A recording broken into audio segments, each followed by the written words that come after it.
여러분, 요즘 정부 관료들 집값 폭락하는데, 집값 폭락한다고 이야기하는데 정신이 빠진 것 같아요. 너도 나도 2년 뒤에 집값 폭락한다는 말을 많이 합니다. 아니면 조만간 폭락한다는 말을 많이 하든가. 기획재정부의 홍남기 경제부총리도 꼭지점을 찍었다는 이야기를 몇 번에 걸쳐서 했죠.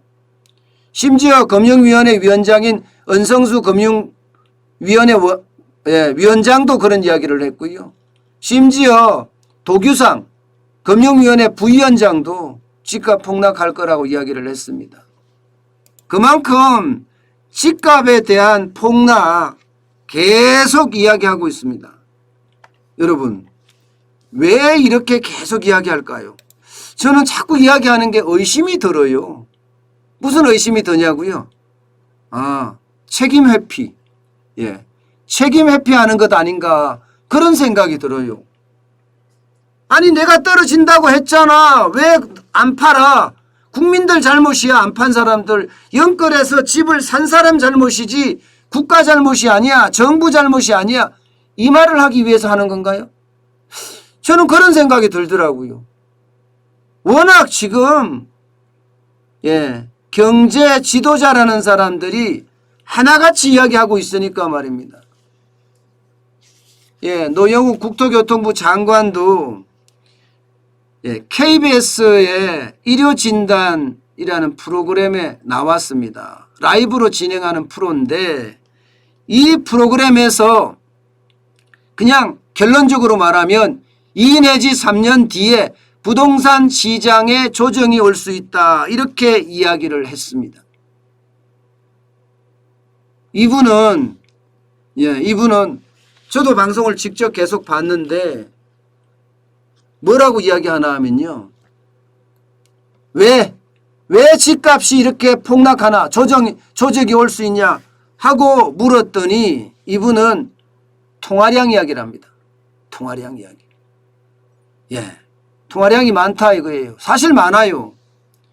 3,363전화 되니까 적지 않죠. 통화량이 늘어나는 속도도 굉장히 빠릅니다. 2021년에 들어와서는요. 월 10%씩 계속 늘어나고 있습니다. 월 10% 이상씩. 통화량이 엄청나게 많이 늘어난다는 것은 집값이 올라간다. 자산에 거품이 생긴다. 이것은 뭐 당연합니다. 그래서 노형욱 국토교통부 장관은 그렇게 얘기하는지도 모르겠습니다. 그러면서 이렇게 이야기합니다. 지금 집값은 결국 떨어진다. 시중에 풀린 유동성이 결국 회수될 텐데 회수되는 시점에 조정이 오게 될 거다. 그 회수되는 시점이 2, 3년 뒤가 아니겠느냐. 이런 얘기거든요. 이런 얘기는 여러분 이제는 삼척동자도 다 알 거예요. 하도 집값 떨어진다고 해놓으니까 말입니다. 하도 집값 떨어진다고 해놓으니까 어디 이 노영욱 장관이 이번이 처음이 아닙니다.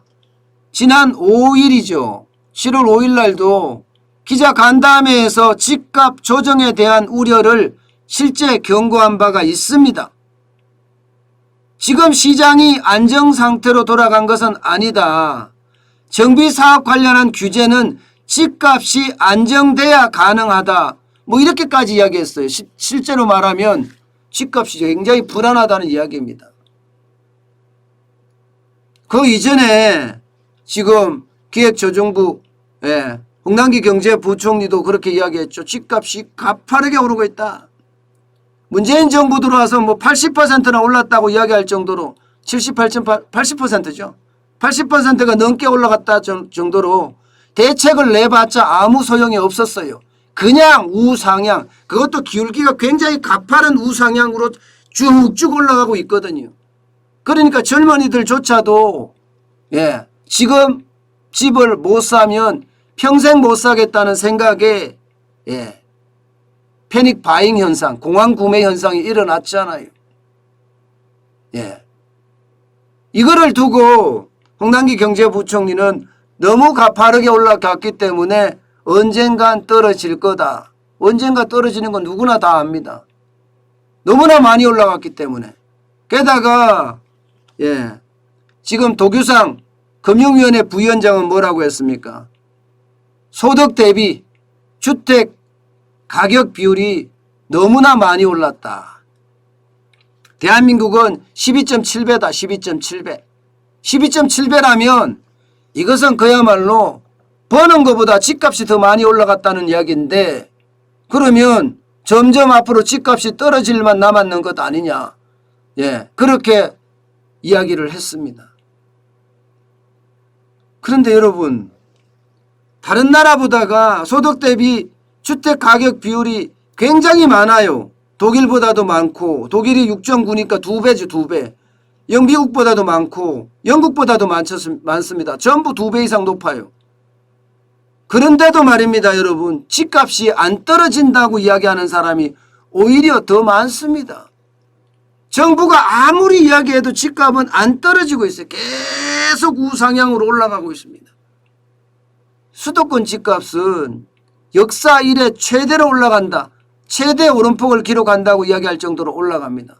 정부의 말, 정부의 책임 있는 사람들의 이야기하고는 정반대로 가죠. 그도 그럴 수밖에 없는 게요. 이들이 지금 강구하는 게 있어요. 이들이 강구하는 게. 뭐냐? 돈 엄청 풀잖아요.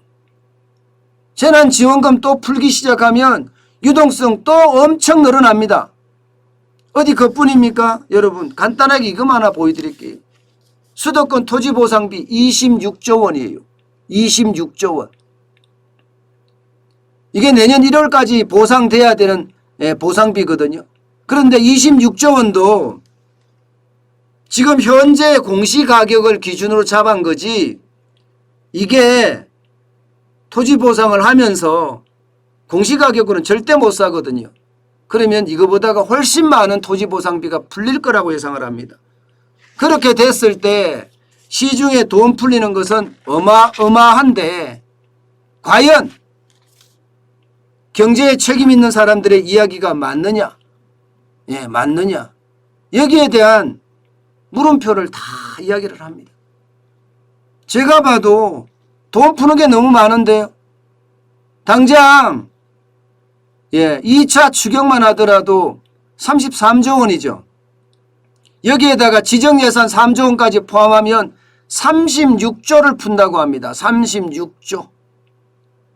말이 36조지요. 이게 토지보상비하고 합치면 얼마입니까 이게? 62조가 되나요? 62조. 그러면 엄청난 돈이 또 풀린다는 이야기입니다. 그러니까 정부가 이야기하는 것보다가 현금 푸는 게 워낙 많기 때문에 쉽지 않다고 봐요. 저는 정부가 지금 경제 운영을 실수하는 것 아닌가, 저는 그렇게 이야기를 합니다. 그렇게 이야기합니다.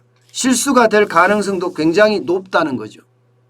여기에다가 지금 돈을 풀면 푸는 만큼 걷어들이려고도 하기 때문에 거기에 대한 충격도 만만치 않을 거다 저는 보고 있습니다. 여러분, 부동산의 정책 자체가 우리가 굉장히 신중하게 눈을 크게 뜨고 바라봐야 합니다. 여기에 충격도 만만치 않을 겁니다.